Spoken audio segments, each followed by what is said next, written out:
Hello everyone, this is Gaurav and I welcome you all on G classes. आज मैं आपको एक ऐसा चैप्टर पढ़ाने वाला हूँ जो काफ़ी इंटरेस्टिंग है, क्योंकि ये इसका प्रैक्टिकल लाइफ में आप लोग अपने घरों में देखते हैं, अपने आसपास की चीज़ों में इसे देखते रहते हैं। तो ये जो चैप्टर है वो है मेंस्ट्रुएशन। मेंस्ट्रुएशन में हम लोग करते क्या है, इसमें हम लोग पेरीमीटर एंड एरिया फाइंड करने के लिए सीखेंगे, जो कि आज मैं 2D मेंस्ट्रुएशन के बारे में बता रहा हूँ। 2D वो फिगर होता है जिसे हम लोग कॉपी पे बनाते हैं।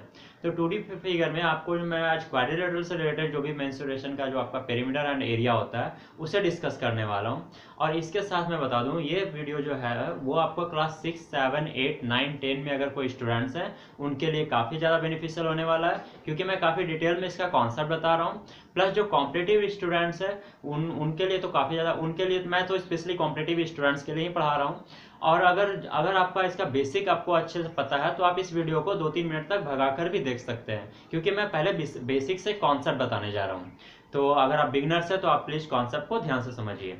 तो सबसे फर्स्ट फिगर है जो मैं स्क्वायर की बात करता हूँ। तो आप स्क्वायर अपने आसपास में स्क्वायर का काफ़ी सारे एग्जाम्पल जानते हैं। आपका जो बेडरूम होगा हो सकता है वो भी स्क्वायर शेप में हो। तो कभी कभी आपका मन करता होगा कि इस स्क्वायर शेप में कितने मीटर का मैं कालीन लेकर आऊँ कि ये पूरा इस रूम में मेरा फिट हो जाए।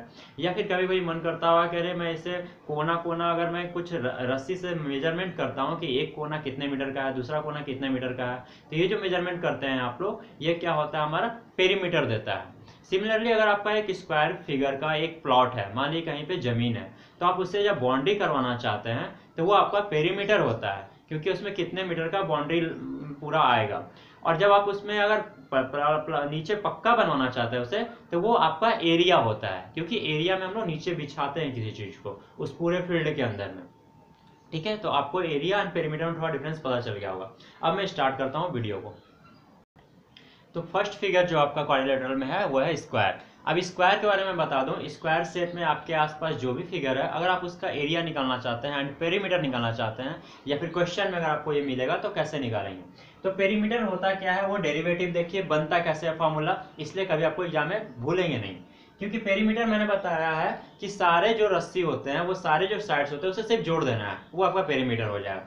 तो आपका सब साइड को मैं जोड़ देता हूँ। सारा साइड एक ए है, प्लस फिर ए है, प्लस फिर ए है एंड प्लस फिर ए है। 1 2 3 4 4 ठो ए है, मैंने 4a लिख दिया, 4 जगह पे ए लिख दिया। अब सबको जोड़ूंगा तो एक आम प्लस एक आम प्लस एक आम प्लस एक आम, टोटल 4 आम हो गए। दैट मीन्स टोटल क्या हो गया, 4a हो गया। वेयर ए को मैं क्या लिख सकता हूँ, साइड भी लिख सकता हूँ, 4 इंटू साइड भी लिख सकता हूँ, क्योंकि साइड ही तो है ए ही तो साइड है। स्क्वायर को वर्ग बोलते हैं हिंदी में, तो वर्ग का जो भुजा होता है वही भुजा है ये। ठीक है, तो आप हिंदी और इंग्लिश दोनों वाले के लिए फॉर्मूला बन गया कि जब भी पेरीमीटर ऑफ स्क्वायर या पेरीमीटर परिमिति निकालना है वर्ग का, तो 4 इंटू साइड या फिर 4 इंटू ए।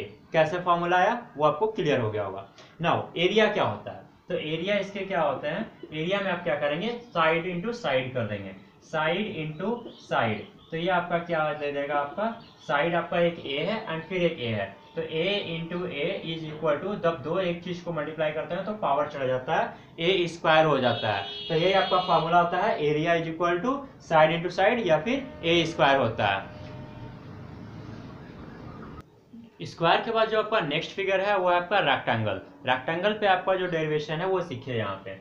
रेक्टेंगल फिगर का क्या होता है कि प्रॉपर्टी ये होता है कि आमने सामने की भुजा बराबर होती है। अगर ये एल है तो ये भी एल होगा, ये सामने सामने वाला बराबर साइड होता है और ये सामने सामने वाला बराबर साइड होता है। अब इसका आप साइड्स के साथ आप देखिए कि पेरीमीटर निकालना है, तो मैंने बोला सारे साइड्स का सम कर दीजिए, सभी साइड को जोड़ दीजिए। तो जोड़ने में क्या होता है, मैं यहाँ से क्लॉकवाइज डायरेक्शन में चलता हूँ। जब क्लॉकवाइज डायरेक्शन चलता हूँ तो b plus L plus B plus L. अब इस सबको जोड़ेंगे तो क्या पता चलेगा कि एक एल यहाँ पे और एक एल यहाँ पे है, दोनों को जोड़ने पे 2l। सिमिलरली आप यहाँ जोड़ेंगे तो एक b यहाँ पे है एंड एक b यहाँ पे है, दोनों को जोड़ेंगे तो 2b आ जाएगा। अब यहाँ पे भी 2 है, यहाँ पे भी 2 है, हमने 2 को कॉमन निकाल लिया। अब आपका क्या बच गया, l, यहाँ से l और यहाँ से b बच गया। तो दिस इज द फार्मूला, यही फार्मूला पेरीमीटर ऑफ रेक्टेंगल होता है। तो आप फार्मूला क्यों रटेंगे, आप इतना बेसिक कॉन्सेप्ट से जब ध्यान रखेंगे ना तो आपको अपने आप याद हो जाएगा फार्मूला। आप फिगर से भी देख सकते हैं, दो बार सब चीज है, 2 ले लिया, एक एल ले लिया, एक बी ले लिया, 2 into L plus B, formula बन गया। अब इसका एरिया क्या होता है, तो सिर्फ आप दो एडजेसेंट साइड्स का मल्टीप्लाई कर दें तो पेरीमीटर का एरिया क्या हो जाएगा आपका, L इंटू बी, ये आपका एरिया हो गया। एरिया में हमेशा ध्यान रखिएगा कि एरिया जो होता है वो स्क्वायर यूनिट में होता है, तो इससे अगर जो भी यूनिट आएगा, अगर मीटर में है तो मीटर स्क्वायर देगा, सेंटीमीटर में है तो सेंटीमीटर स्क्वायर देगा।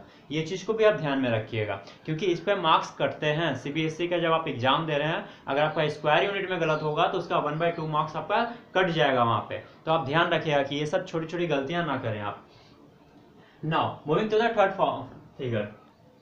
Next figure is rhombus. Rhombus क्या होता है? आपका स्क्वायर ही होता है, बट स्क्वायर का क्या होता है, सारे जगह पे ये 90 डिग्री का होता है। बट आपका रोम्बस में क्या होता है, एडजेसेंट साइड जो होता है वो परपेंडिकुलर नहीं होता है, मतलब 90 डिग्री का एंगल नहीं बनाते हैं। आप देखेंगे कि ये एक ऐसा और ये एक ऐसा, ये 90 डिग्री नहीं बना रहा है यहाँ पे, तो ये आपका रोम्बस हो गया। कोई ज़्यादा डिफरेंस नहीं है आपका स्क्वायर और रोम्बस में।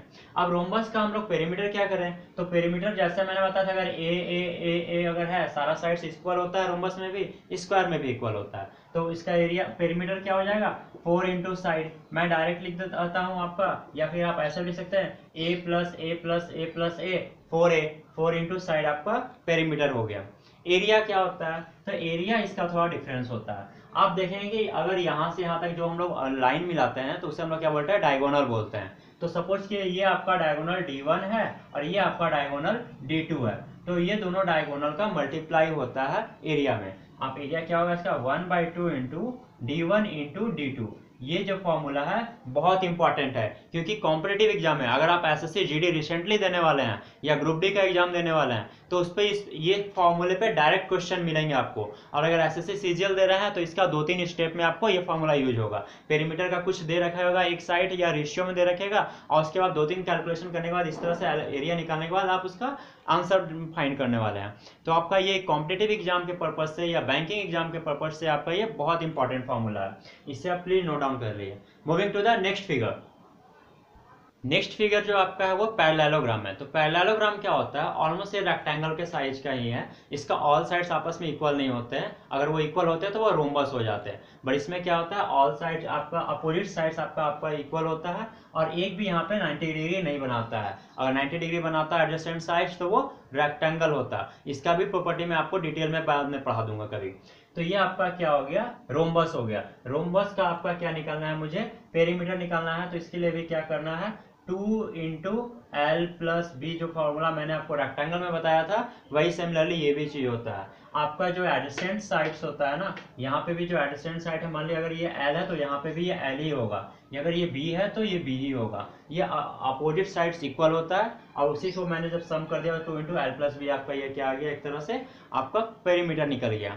सिमिलरली अगर इस पर मैं एरिया की बात करूं तो इसका एरिया क्या होता है, तो एरिया आप देखेंगे तो एरिया आपका होता है बेस इंटू हाइट। बेस कितना दे रखा है, सपोज कि यहाँ पे CD दे रखा है तो मैं बेस CD ले लूंगा, हाइट के जगह पे H ही लेंगे, हाइट दे रखा है। अब जब क्वेश्चन करेंगे तो आपको इस पर डिटेल पता चलेगा।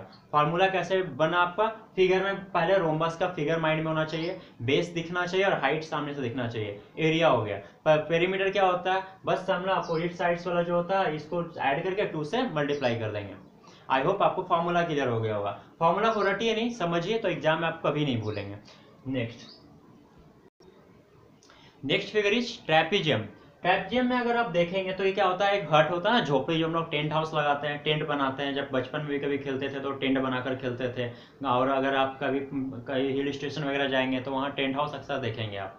तो ये टेंट हाउस जो होता है, उसी फिगर को हम लोग क्या बोलते हैं, ट्रेपेजियम बोलते हैं। तो इसका पेरीमीटर तो आपको बता दिया है मैंने, सारे चीज को सम कर देंगे। इसका एरिया क्या होता है, तो एरिया जो आपका होता है 1/2 इंटू हाइट, जो भी आपका हाइट रहेगा वो, प्लस इसका जो अपोजिट साइड्स होता है उसे सम कर देंगे। दैट मीन्स ए बी जो आपका है plus A B plus CD, ये आपका क्या दे देगा, एरिया दे देगा। So this is all about the quadrilateral section. तो क्वाड्रिलेटरल सेक्शन में आपका इतना ही फिगर होता है। मैंने पहले फिगर को काफी अच्छे से आपके माइंड में सेटअप किया, और फिगर के साथ मैंने इसका फार्मूला आपको डेरिवेशन सिखाया, कैसे इसे फार्मूला आता है। तो अभी तक तो मैंने बताया कि जो लोग बिगनर्स है वो इतना डिटेल देखें। अब जो लोग ऑलरेडी इतना कुछ जानते हैं तो उनके लिए वीडियो अब स्टार्ट होता है कि क्वेश्चन को कैसे अटेम्प्ट करते हैं। So let's start solving some question. आपके पास एक क्वेश्चन ऐसा आएगा कि सपोज कि एक स्क्वायर फिगर है जिसका पेरीमीटर आपका क्या दे रखा है, 48 दे रखा है। अब आपका इसका एरिया निकालना है। तो इसको अगर आप ये ओलंपियाड वगैरह देते हैं या कॉम्पिटिटिव एग्जाम में है, एक सेकंड ट्रेन आ रहा है। जस्ट अभी ग्वालियर एक्सप्रेस जो चंबल एक्सप्रेस के नाम से जानी जाती है, हावड़ा ग्वालियर जाती है, हावड़ा से ग्वालियर तक, वो क्रॉस कर रही थी। अब आपको समझ में आ गया कि मैं बीच बीच में पढ़ाते पढ़ते अचानक से सडनली मैं ब्रेक क्यों करता हूँ, आप या वीडियो में कैसे पॉज करवा कर फिर से आता हूँ, ट्रेन के वजह से। So moving to the question. तो आप देखेंगे पेरीमीटर दे रखा है 48 एंड आपको एरिया निकालना है। तो आप पहले देखिए आप कॉपी में कैसे एग्जाम में कैसे बनाएंगे, perimeter is equal to 4 into side. अब यहाँ से जब आप निकालेंगे 4 इंटू साइड जब आप करेंगे, एक सेकंड पेन काम निकल, बारिशों के मौसम में कभी कभी इंक भी छुट्टी पे चली जाती है। Now coming to the question. तो आपको मैंने बताया था अगर आप इस स्कूल में हो तो कैसे बनाओगे, पेरीमीटर इज इक्वल टू आप लिखोगे 4 इंटू साइड एंड साइड, अब इससे पेरीमीटर आपका दे रखा है 48 is equal to 4 into side. अब यहाँ से आप साइड क्या फाइंड करोगे, ये मल्टीप्लाई में तो इधर आकर डिवाइड हो गया, अब ये कटेगा तो ये दे देगा 12, आपका साइड क्या आ गया 12 आ गया। अभी तक आपने सिर्फ साइड ही फाइंड किया है, अब साइड के बाद आप एरिया फाइंड करोगे। एरिया फाइंड करोगे तो क्या करोगे, एरिया होता है साइड इंटू साइड, फिर 12 इंटू 12 करोगे और is equal to 144 square unit में आपका जो भी है 144 आपका आंसर होने वाला है। ठीक है, आप ऑप्शन में भी देखोगे 144 आपको मिल जाएगा अगर आप ओलंपियाड वगैरह एग्जाम देते हो तो। ना अब कॉम्पिटिटिव स्टूडेंट्स के लिए आप इतना डिटेल तो बनाएंगे नहीं, आप इसका बिना पेपर एंड पेन का कैसे सॉल्व करेंगे। तो इसके सॉल्व करने के लिए मैं बताता हूँ। आप देखेंगे सबसे पहले तो बिना ना क्वेश्चन देखना है ना कुछ करना, सिर्फ क्वेश्चन में क्या बोला, फाइंड द एरिया। एरिया का मतलब क्या हो गया, आप देखेंगे कि इसका जो साइड है, साइड आप देखेंगे 4 इंटू साइड आपका पेरीमीटर दे रखा है, तो साइड क्या आ गया आपका 12 आ गया। अगर साइड भी आपको निकालना है, मन नहीं कर रहा है, तो आप देखेंगे कि ये 4 से डिविजिबल है या नहीं। अगर ये 4 से डिविजिबल है दैट मीन ये फ्रैक्शन में साइड नहीं आएगा।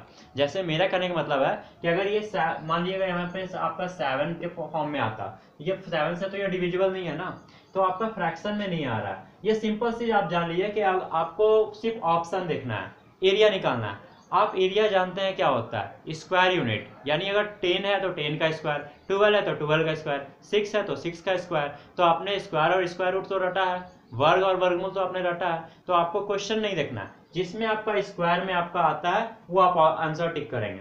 क्या 164 किसी का स्क्वायर है, नहीं। 13 का स्क्वायर 169 होता है, ये तो है ही नहीं।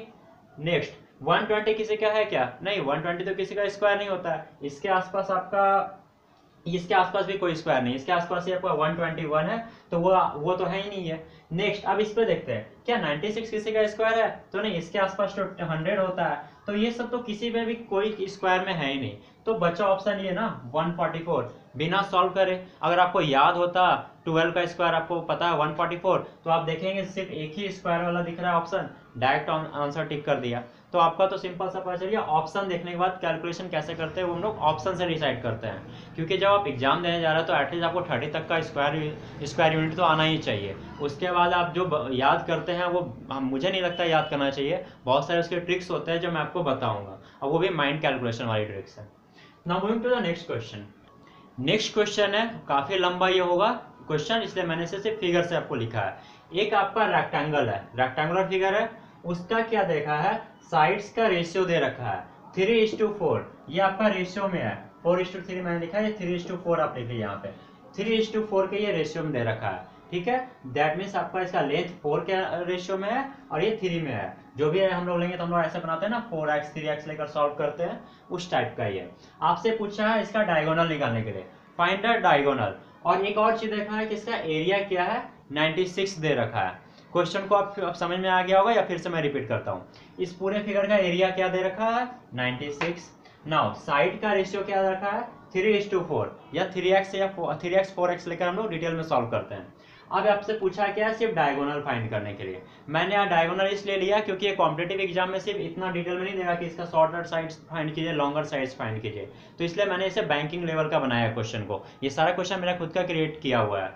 तो आप इसका क्या निकालने वाले हैं, डायगोनल निकालने वाले हैं। सो देखिए इस वीडियो को कैसे हम इस क्वेश्चन को सॉल्व कर सकते हैं। तो पहले तो इसे आप डिटेल वाले फॉर्म में मैं बताता हूँ कि एरिया क्या होता है आपका, L इंटू बी होता है। L इंटू बी आपका क्या दे रखा है, 96 दे रखा है। अब आप क्या करते हैं, L के जगह पे देखेंगे 4x होता है और B के जगह पे 3x है, तो आप यहाँ पे क्या करते हैं, यहाँ पे आप 4x इंटू क्या करेंगे, 3x करेंगे। एक चीज मेंशन कर लीजिएगा, आपका नंबर डिविजिबल नहीं होता, इसलिए मैंने क्या किया है, एरिया 108 कर दिया है, 96 नहीं है 108 है। नाउ अब आपका क्या होता है, एल इंटू बी, मैंने एल इंटू बी लिखा इज इक्वल टू 108, आपका एच क्वेश्चन जैसा कहा था वैसा मैंने लिख दिया।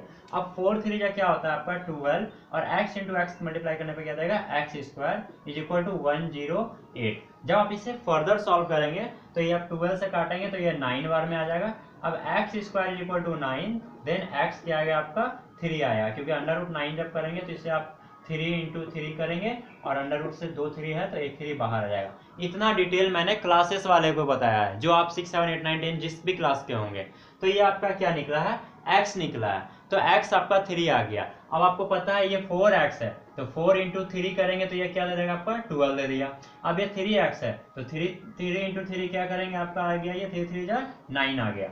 अब आपका 9 ये है 12 ये है, आपको क्या बोला है, आपको ये निकालने के लिए, डायगोनल निकालने के लिए, तो आप इसका डायगोनल निकाल सकते हैं पाइथागोरस फार्मूला को यूज करके। नेक्स्ट, तो नेक्स्ट जो आपका पाइथागोरस फार्मूला लग रहा है इसलिए मैंने यहाँ पे मेंशन कर दिया, आप इसे मेंशन कर लीजिए। अब आप देखेंगे एच स्क्वायर मुझे निकालना है, तो ये आपका क्या होता है P square plus B square. P आपका क्या है, परपेंडिकुलर आपका 9 दे रखा है तो 9 का स्क्वायर, प्लस बी आपका क्या दे रखा है बेस 12 दे रखा है तो 12 का स्क्वायर। 9 का स्क्वायर प्लस 12 का स्क्वायर जब इसे सॉल्व करेंगे तो ये आपका 81 प्लस 144 देगा, एंड फर्दर इसका कैलकुलेशन पे आपका क्या दे देगा 225 दे देगा। तो 225 आपका एच स्क्वायर आया है। जब आप इसे एच निकालेंगे तो अंडर रूट में 225 देगा, और ये फर्दर क्या देगा अंडर रूट में 15 इंटू 15 और इज इक्वल टू आपका 15 देगा। ये अब आपका क्या आया 15 आया। प्लीज वेट कीजिएगा, अभी तक मैंने क्लास वाले स्टूडेंट्स को मैंने बताया।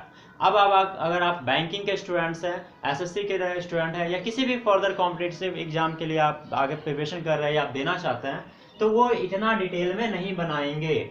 और जो स्टूडेंट्स हैं वो प्लीज मेरे वीडियो को 10 सेकंड पीछे जा करके फिर से आप इसे रिपीट करके देख लें। तो ये इतना डिटेल में नहीं बनाएंगे।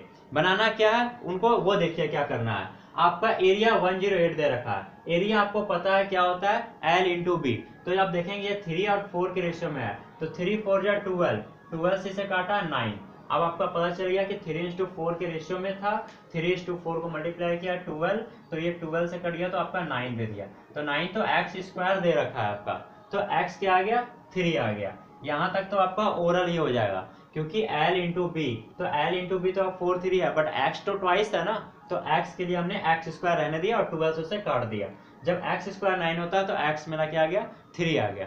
अब मैं एक और चीज बताता हूँ कि पाइथागोरस थ्योरम का आप हमेशा ध्यान रखिएगा कि अगर ये 3 और 4 है और इसका तो ये 5 यूनिट होता है, ये ट्रिपलेट होता है। अगर 3 है ये 4 है तो इसका वैल्यू 5 ही होगा। आप क्वेश्चन को कैसे बनाएंगे वो देखिए। आप 3 के जगह पे आप देखेंगे यहाँ पे 3 इंटू एक्स था, तो 3 इंटू एक्स जब आपका है तो x 3 इंटू एक्स है और 4 इंटू एक्स है। ये 3x और 4x रेशियो था इसलिए था। तो 3x का वैल्यू क्या है मेरा ये 3 है, तो 3 3 जाइए क्या हो जाएगा 9। फिर ये x के जगह पे क्या है 3 है, तो 4 3 जा क्या आ गया 12। मेरे कहने का मतलब है कि आप ध्यान रखिएगा कि 3 के साथ x जो है तो x का वैल्यू को मैंने सिर्फ मल्टीप्लाई कर दिया। जब ये 9 एंड ये 12 आ गया तो आप ध्यान रखेंगे ये 3 से 3 टाइम्स मल्टीप्लाई हुआ है, ये 4 से 3 टाइम्स मल्टीप्लाई हुआ है, और ट्रिपलेट मेरा क्या कहता है कि अगर 3 और 4 है तो ये 5 होगा, तो ये 5 भी कितना से मल्टीप्लाई होगा 3 टाइम्स से मल्टीप्लाई होगा। इससे रिलेटेड क्वेश्चन ये तो मैंने बहुत एडवांस लेवल का बना दिया, मेंस लेवल का बना दिया, एकदम बारीकी से छोटा सा क्वेश्चन पीटी में आया हुआ है 2017 में भी। वन मोर टाइम मैं रिपीट कर देता हूँ कैसे करेंगे। आप 3 4 का रेशियो देखेंगे कि एल इंटू बी आपका 3:4 है, तो 3 4 जा 12, 12 से आप 108 को जब डिवाइड करेंगे तो आपका 9 आएगा। अब आप ध्यान रखिएगा 9 आपका x नहीं है, यही गड़बड़ होता है एग्जाम में। हम लोग क्या करते हैं 4 3 या 12 के जैसे डिवाइड किया 9 आ गया, वो हम लोग x लेकर चलते हैं, जो कि रॉन्ग है, क्योंकि हम लोग रेशियो में डबल x होता है, तो इसलिए इसका x स्क्वायर आपका 9 देता है। x क्या आ गया यहाँ पे 3 आ गया। इतना ही करना था आपको, x 3 को माइंड में रखना है। आप ध्यान रखिएगा ये 3 और 4 का रेशियो है, तो ये क्या होगा h 5 का रेशियो है, 3 4 एंड 5। अब ये सारा तो x में होगा ना। अब आपको पता है x का वैल्यू आपका क्या है 3 है, तो 5 3 जा 15, ये आंसर दिख जाएगा। सेकंड थिंग, अब आपको मैं और इजी वे में बताता हूँ। आप इस पूरे क्वेश्चन को इस तरह से नहीं बताएंगे, मैं एक सेकंड होल्ड करता हूँ आपको।